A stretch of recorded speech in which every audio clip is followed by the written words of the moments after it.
जय हिंद दोस्तों। इस वीडियो में हम लोग डिस्कस करेंगे कि दैनिक जागरण के बिहार संस्करण को किस तरह से हम लोग बीपीएससी के लिए पढ़ें और पर्टिकुलरली बीपीएससी प्रीलिम्स के लिए, बीपीएससी मेंस के लिए और बीपीएससी इंटरव्यू के लिए तीनों ही पर्सपेक्टिव से किस तरह से बिहार संस्करण को हम लोग पढ़ सकते हैं।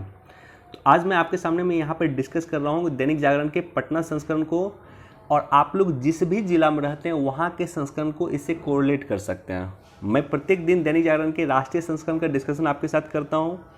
राष्ट्रीय संस्करण को पढ़ना नहीं छोड़ें। राष्ट्रीय संस्करण की काफ़ी महत्वपूर्ण भूमिका होती है।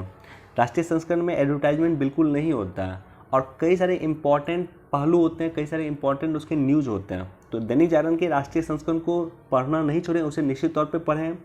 साथ ही साथ दैनिक जागरण के लोकल एडिशन को भी पढ़ना चाहिए। बीपीएससी आपके बिहार से संबंधित एग्जाम है, इसलिए बिहार का लोकल न्यूज़ भी आपके एग्जाम पर्सपेक्टिव से काफ़ी इंपॉर्टेंट है, चाहे वो प्रीलिम्स हो, मेंस हो या इंटरव्यू हो।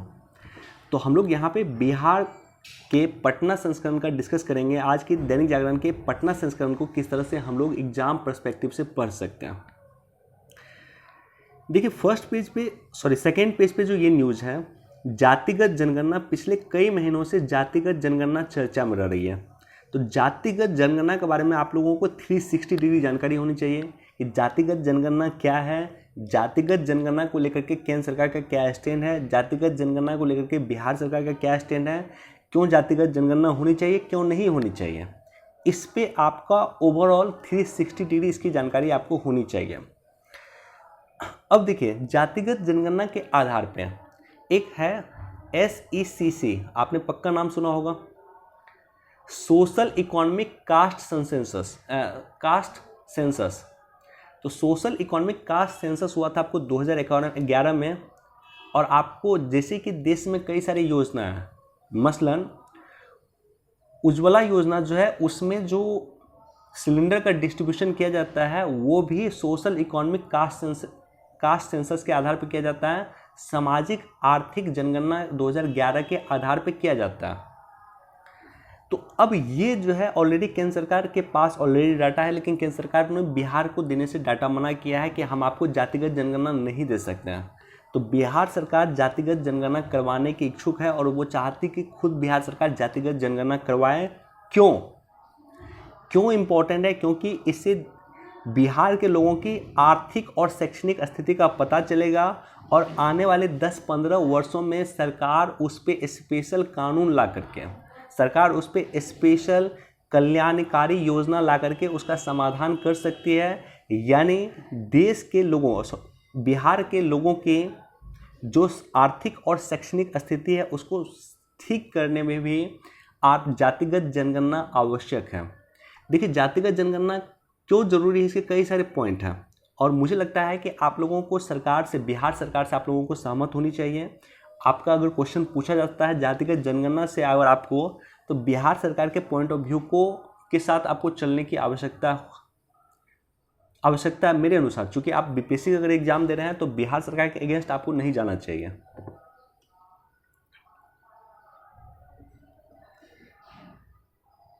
बाकी आप लोग जातिगत जनगणना के बारे में जरूर पढ़िएगा, ये बहुत ही इंपॉर्टेंट टॉपिक है। एथेनॉल प्लांट में लौटेगी गन्ने की मिठास। एथेनॉल प्लांट के लिए आवश्यकता है गन्ने की, आवश्यकता है मक्के की। बिहार में 2,40,000 हेक्टेयर गन्ने की खेती होती है। इसे बढ़ा करके 4 लाख हेक्टेयर करने की आवश्यकता है और बिहार सरकार प्रयास कर रही है कि गन्ने की खेती जो 2,40,000 हेक्टेयर में होती थी उसको 4 लाख तक बढ़ा दिया जाए। क्यों बढ़ाया जाए? क्योंकि जो गन्ना होगा उस गन्ना का प्रयोग हम इथेनॉल के निर्माण में करेंगे। अगर हम उसका निर्माण इथेनॉल के निर्माण में करेंगे तो उससे क्या होगा कि एथेनॉल को हम पेट्रोल में मिलाएंगे। जैसा कि 2 टारगेट आप सभी को ज्ञात होगा कि 2022 तक 10% एथेनॉल में, यानी इस वर्ष तक 10% एथेनॉल में पेट्रोल मिलाना है और 2025 तक 20% एथेनॉल में पेट्रोल मिलाना है। तो इससे क्या होगा, फाइनली एथेनॉल में पेट्रोल मिलाने से जो पेट्रोल की कीमत है वो कम होगी, सस्ता होगा, हम आत्मनिर्भर होंगे। तो ये दोनों ही न्यूज़ इंपॉर्टेंट, इसका बैकग्राउंड काफ़ी इंपॉर्टेंट है और साथ ही साथ ये न्यूज़ भी देखिए, ये भी इंपॉर्टेंट है। 74वें संविधान संशोधन के द्वारा नगर पालिका का प्रोविजन किया गया था, नगर पालिका के चुनाव वगैरह की चर्चा किया गया था, राइट।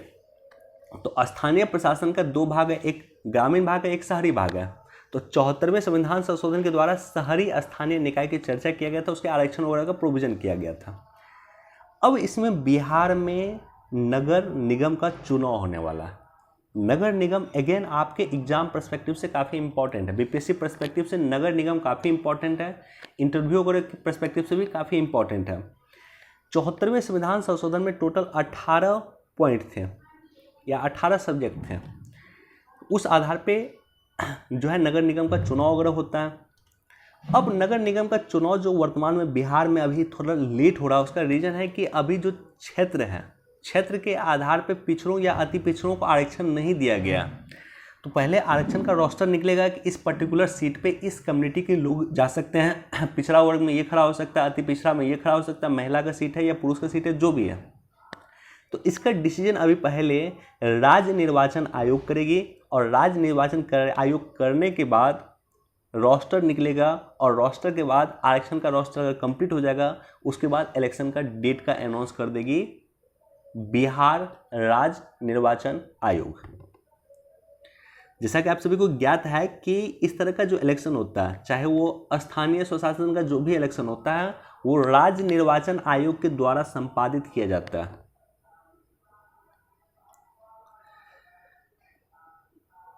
अभी 2 पंचायत में चलेगा सोलर स्ट्रीट लाइट प्रोजेक्ट का पायलट प्रोजेक्ट। तो सोलर स्ट्रीट लाइट जो योजना है, यह अभी संपूर्ण पंचायत में नहीं चल के 2 पंचायत में इसका पायलट प्रोजेक्ट चलेगा, यानी 2 पंचायत में चल के देखा जाएगा कि कहीं वो ठीक ढंग से काम कर रही है अथवा नहीं कर रही है, और उसके बाद संपूर्ण बिहार में इसे लागू किया जाएगा। इंडो नेपाल सड़क 4 लेन की बनेगी नीति। तो देखिए, इंडो नेपाल भी कहीं की नेपाल के साथ हमारी बाउंड्री लगती है, तो नेपाल के साथ जो भी डेवलपमेंट होता है वो एग्जाम पर्सपेक्टिव से भी इम्पोर्टेंट होता है। मसलन एक ट्रेन चली थी हाल फिलहाल में नेपाल के कुर्था से लेकर के भारत के या बिहार के जयनगर तक, बिहार के जयनगर जो मधुबनी जिले में है, वहाँ से लेकर के नेपाल के कुर्था तक चली थी। तो इस तरह से जो भी रिसेंट घटना नेपाल के साथ हमारे संबंधों को इम्प्रूवमेंट को लेकर के हो रही है, और स्पेशली उसका संबंध बिहार से है, उसके बारे में आपको ज्ञात होनी चाहिए। अमित कुमार ने ग्रहण किया सूचना एवं जनसंपर्क विभाग में निदेशक का पद। तो ये भी एक बार देख लीजिएगा, ये भी मान लीजिए एग्जाम पर्सपेक्टिव से, स्पेशली प्रीलिम्स पर्सपेक्टिव से ये इंपॉर्टेंट है। अब देखिए यहाँ पे ये जो पॉइंट है, ये मेंस पर्सपेक्टिव से काफ़ी इंपॉर्टेंट है। अब अस्पतालों में 24 घंटे में देनी होगी इंजुरी और पोस्टमार्टम रिपोर्ट। इंजुरी मतलब जो घायल वगैरह लोग होता है, तो उसकी रिपोर्ट, और पोस्टमार्टम की रिपोर्ट जो है 24 घंटे में देनी होगी। और ये एक वाद में माननीय उच्च न्यायालय के द्वारा ये निर्णय लिया गया था। वाद का नाम याद रख लीजिएगा, सुहास राय बनाम बिहार राज्य वाद में ये निर्णय माननीय सर्वोच्च न्यायालय ने लिया था कि जो भी अस्पताल होगी बिहार की, वो इंजुरी रिपोर्ट और पोस्टमार्टम रिपोर्ट 24 घंटे के अंदर सौंपेगी।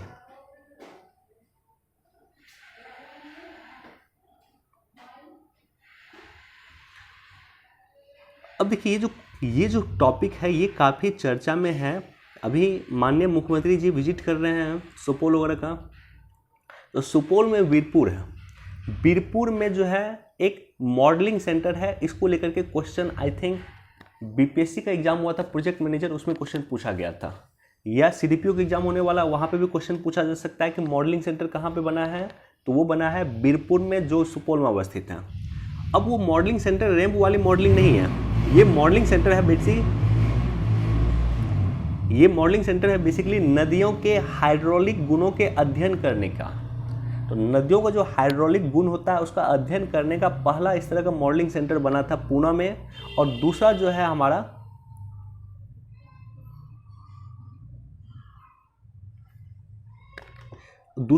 बन रहा है, वो बन रहा है आपको वीरपुर में, सुपौल में।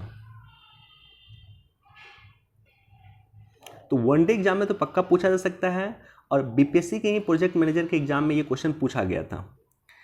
बंगाल अपनाएगा बिहार का पंचायती चुनाव मॉडल। निश्चित तौर पे जब पंचायती राज की खूबी लिखें, बिहार पंचायती राज की जब भी खूबी आप मेंस में लिखें, इस पॉइंट को जरूर आप लोग कोरिलेट कीजिएगा कि आखिर हमारी कुछ तो खूबी है, तभी तो बंगाल सरकार जो है बिहार के पंचायती चुनाव मॉडल को अपना रही है, राइट। तो इसको निश्चित तौर पे आप लोग अपने मेंस में जाकर के एक जगह लिख लीजिएगा, पंचायती राज चुनाव का जो बिहार का मॉडल है उसको बंगाल सरकार अपनाएगी। और ये आपके एग्जाम को, देखिए यही सब पॉइंट आपके मेंस को इन्हेंस करता है, मेंस को इम्प्रूव करता है। मेंस में अगर ये सब पॉइंट लिखिएगा तो एग्जामिनर कम से कम ये बात समझेगा कि ये जो बच्चा है ये कहीं ना कहीं करेंट से जुड़ा हुआ, ये समझ रहा है कि पंचायती राज का क्या महत्व है या बिहार के पंचायती राज का क्या महत्व है। तो इसका इम्पैक्ट आपके मेंस पे जरूर पड़ेगा।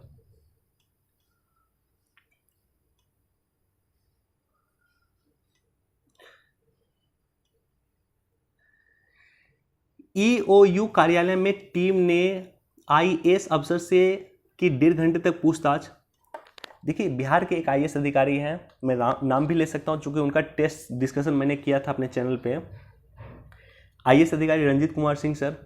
रंजीत कुमार सिंह सर के पास पेपर आया था, लगभग 10-15 मिनट पहले आ गया था, 12 बजने से 15 मिनट पहले आ गया था। और उन्होंने बीपीएससी के जो अधिकारी है उसको पेपर भेजा और बोला कि आप एक काम कीजिए, मेरे पास ये पेपर आया है, आप इसकी जांच कीजिए कि क्या ये पेपर सही है या नहीं है, क्या ये अफवाह है या सही में पेपर आउट हो गया। तो अब ईओयू उन आईएएस अधिकारी यानी रंजीत सर से भी जांच कर रही है या उनसे भी पूछताछ कर रही है। इंपॉर्टेंट नहीं है, इंपॉर्टेंट ये है कि ईओयू इकोनॉमिक ऑफेंस यूनिट चर्चा में है। इसके बारे में 360 आपको जानकारी होनी चाहिए। बिहार में भ्रष्टाचार को रोकने के लिए 3 संस्था बेसिकली है, बहुत सारी संस्था है लेकिन 3 संस्था का मैं नाम नहीं लेना चाहूँगा। एक तो संस्था है आपको लोकायुक्त, जो 3 सदस्यीय संस्था है, बिहार में एक अध्यक्ष होते हैं, 2 सदस्य होते हैं। दूसरा है निगरानी विभाग, बिहार सरकार का निगरानी विभाग। और तीसरा है EOU economic offence unit. Economic offence unit आर्थिक अपराध इकाई, बेसिकली आर्थिक जहाँ पे होता है, इकोनॉमिक लेन देन जहाँ पे होते हैं, जहाँ पैसा का मैटर होता है वहाँ पे जाकर के ये एक्शन लेने का काम करती है, राइट। तो बेसिकली ईओयू के बारे में आपको ज्ञात होनी चाहिए। किलकारी में होगा अंतर्राष्ट्रीय फिल्म फेस्टिवल, किलकारी पटना में है, वहाँ पे सिने लर्नर अंतर्राष्ट्रीय फिल्म फेस्टिवल 23 से 24 जुलाई को आयोजित किया जाएगा। बस वनडे एग्जाम के लिए याद रखिएगा। अब देखिए इसका भी कुछ पॉइंट इंपॉर्टेंट है कि 900 छात्र छात्राओं के लिए हॉस्टल में सिर्फ 100 बेड। इंपॉर्टेंट नहीं है, इंपॉर्टेंट यहाँ पे है कि बिहार का आयुर्वेदिक कॉलेज जो है इसका डंका पूरे देश में बजता है। यह देश का इकलौता संस्थान है जहाँ 14 विषयों में पीजी की पढ़ाई होती है। आप सोच के देखिए, देश का इकलौता संस्थान जहाँ पे 14 विषयों में पीजी की पढ़ाई होती है वो है बिहार के कदमकुआं में अवस्थित है राजकीय आयुर्वेदिक कॉलेज। देश की अर्थव्यवस्था को बल देते हैं सूक्ष्म व लघु उद्योग। देखिए लगातार हम लोग डिस्कस करते हैं, 92% के आसपास देश में जो उद्योग है, 90% से अधिक उद्योग वो है एमएसएमई उद्योग, सूक्ष्म लघु उद्योग जो 90% से अधिक देश में है। तो बिना, आप सोच के देखिए 100 उद्योग में 90 से अधिक उद्योग जो है वो सूक्ष्म लघु उद्योग है, एमएसएमई है। तो क्या बिना एमएसएमई के कल्याण के आप देश का भी कल्याण कर सकते हैं? क्या बिना एमएसएमई के कल्याण के आप भारत का कल्याण कर सकते हैं? क्या बिना एमएसएमई के कल्याण के आप उद्योग जगत का कल्याण कर सकते हैं? जवाब होगा नहीं। तो इसलिए सरकार एमएसएमई को लेकर के सजग है, लगातार सरकार कोशिश करती है कि एमएसएमई को और कैसे इम्प्रूव किया जा सके। तो इसके बारे में भी आपके पास एक कॉन्क्रीट जानकारी होनी चाहिए। एमएसएमई क्या है? माइक्रो जो होता है माइक्रो, देखिए एमएसएमई का पूरा फुल फॉर्म होता है, मैं चर्चा कर ही देता हूं। एक होता है माइक्रो इंटरप्राइजेस, एस होता है स्मॉल इंटरप्राइजेस, एम होता है मीडियम इंटरप्राइजेस। एमएसएमई का फुल फॉर्म होता है micro small and medium enterprises. Micro enterprises वैसे उद्यम को कहा जाता है जहां पे इन्वेस्टमेंट 1 करोड़ से कम और टर्नओवर 5 करोड़ से कम होती है। इन्वेस्टमेंट 1 करोड़ से कम होनी चाहिए और टर्नओवर 5 करोड़ से कम होनी चाहिए। स्मॉल इंटरप्राइजेज वैसे इंटरप्राइजेज को कहा जाता है जहां पे इन्वेस्टमेंट 10 करोड़ से कम और टर्नओवर 50 करोड़ से कम होनी चाहिए। और मीडियम इंटरप्राइजेज वैसे इंटरप्राइजेज को कहा जाता है जहां इन्वेस्टमेंट 50 करोड़ से कम और टर्नओवर 250 करोड़ से कम होना चाहिए। ये डेफिनेशन 1 जुलाई 2020 को अपनाया गया था, राइट।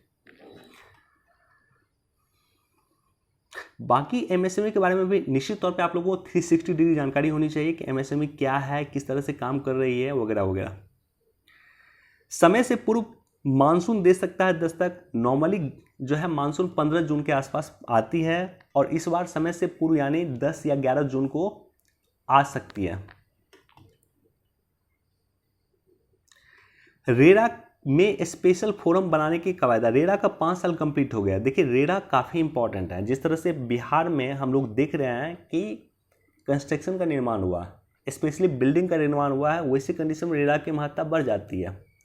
तो रेरा क्या होता है? Real estate regulatory authority. Real estate, estate शुरुआत जो होता है ई से होता है, ESTAT होता है। तो रियल एस्टेट रेगुलेटरी अथॉरिटी जो है बेसिकली रियल एस्टेट को रेगुलेट करने का काम करती है रेरा।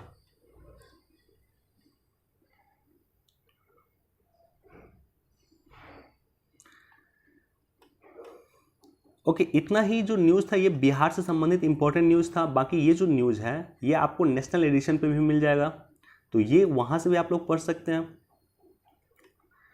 तो ये सब जो पॉइंट हम लोग चर्चा किया है, अच्छा ये भी इंपॉर्टेंट है। मृत नदियों को पुनर्जीवित करने की योजना पर सरकार काम कर रही है। बिहार की सबसे बड़ी समस्या क्या है? बिहार की 2 समस्या अगर आप देखिएगा सबसे बड़ी समस्या, एक तो वाटर मैनेजमेंट की समस्या, एक पीपल मैनेजमेंट की समस्या। तो वाटर मैनेजमेंट की समस्या और पीपल मैनेजमेंट की समस्या 2 समस्या है।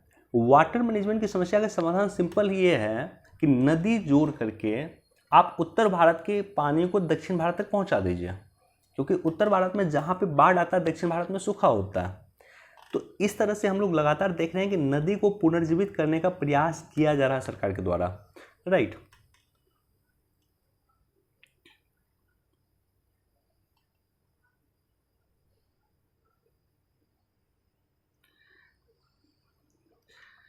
ओके, इतना ही न्यूज़ था जो बिहार से संबंधित इंपॉर्टेंट न्यूज़ था। इतना न्यूज़ था जो आपको पढ़ना चाहिए था।